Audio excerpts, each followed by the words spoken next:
Hi there and welcome back to Mommy Hates Cooking. Today I'm going to show you one of the best go-to recipes for a game day or a party with your friends for dill dip. So this is a hit at every party we have and it's requested regularly. You're going to need these ingredients: half a cup of real mayonnaise, half a cup of sour cream, 3 ounces of cream cheese softened, 1 tablespoon of dill weed, a teaspoon of seasoned salt, a teaspoon of onion flakes, and a teaspoon of dried parsley. And then optional would be a pumpernickel loaf, and I'll show you why here in a minute. Now, if this makes about a cup, if you wanted to make more, I would suggest doubling the recipe. I usually always double it for parties to make enough for 2 cups.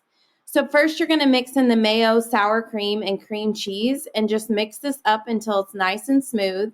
And then you'll stir in the dill weed, seasoned salt, onion powder or flakes, and the dried parsley.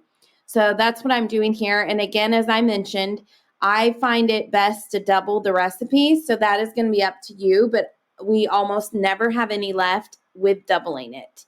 So you're going to go ahead and chill this in the fridge for 1 to 2 hours. And then you can serve it as is with chips, carrots, vegetables, or you can cut your bread bowl, the hole in the middle, out. Serve it inside the bread bowl and then serve the pieces of bread to dip with it. If you don't need anything gluten-free like I do, this is by far the best way to serve this. So this is how you make easy dill dip, perfect for game days, perfect for parties. And again, like I said in the video, be sure to double it if you are having a party. So you can find this recipe and more over on mommyhatescooking.com. Be sure to like and subscribe.